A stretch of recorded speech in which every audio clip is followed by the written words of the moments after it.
a couple days after Ryan Garcia announced to his fans that he was going to be taking his career more seriously and that he's more focused on becoming a world champion and that he's going to focus less on Instagram posting and having a fan base and actually focused on winning. He had his face-off with Oscar Duarte today, the first face-off. And I got to admit, Ryan Garcia looked very confident. He looked focused. And I think he's going to make a statement. I think he means what he says, you know. Ryan Garcia, for a long time, got real popular, and a lot of people loved him. And he never really proved anything in boxing, never became a champion, but he had this clout super early in his career. And I think that got his head big, and he never really focused on being a great fighter. And then he got the fight with Gervonta Davis, and he laid an egg. And now he's got a chance to revive his career, had some time off from that loss. And I'm looking forward for him getting back into the ring with Oscar Duarte. I don't know too much about Oscar Duarte. I do know Oscar Duarte can punch. I know he has a really good record.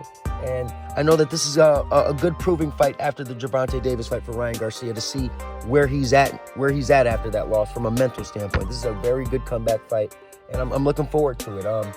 He wants to prove a lot to his fans. You know, he wants to prove a lot to Oscar De La Hoya because he's going to leave him soon. And this is a great, great moment for Ryan Garcia and boxing fans. I can't wait for that fight. And switching topics, they had an interview with Devin Haney.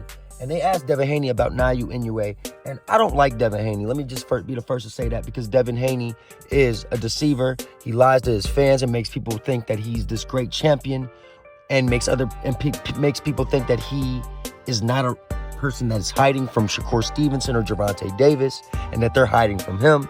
And they actually believe that. But that being said, he said the truth about Naoya Inoue. They asked him about Naoya Inoue, and he said, you know, Naoya Inoue is a good fighter, but he had never really heard of anybody that Naoya Inoue's fought. And that's what most people tell me as well. You know, you got Stephen Fulton that he beat, and most people have heard of Stephen Fulton, you know what I'm saying? Me, of course, I know Manny Rodriguez, and I know Jason Maloney and Nonito Donaire as well. Nonito Donaire was 40 years old. That's not an impressive win. He beat Jason Maloney, who's a super small guy, and he beat Manny Rodriguez, that was a very good win. Devin Haney did not mention the Manny Rodriguez fight. But nonetheless, you can't disagree with Devin Haney on that one. Naoya Inoue still has a lot to prove in terms of resume. Other than Stephen Fulton, you can't say that he has anybody tremendous on his resume, because a 40-year-old Donaire is not tremendous. And I'm really excited for this fight coming up with Marlon Tabalas. I want to see if Marlon Tabalas can really force some issues on Naoya Inoue. And then hopefully Naoya Inoue will step up his competition, because I don't think Marlon Tabalas will beat him. It might be a landslide at the end of the night. Like I said, Marlon Tabalas is just a little bit too slow. He doesn't quite have the hand speed to keep up with Naoya Inoue, and I think Naoya Inoue will stop him in the mid to late rounds, like round 8, round 9. But that being said, Devin Haney did not tell any lies. He usually does lie, but in front of the camera. But in this particular regard, when it comes to Naoya Inoue, Devin Haney is speaking nothing but the truth.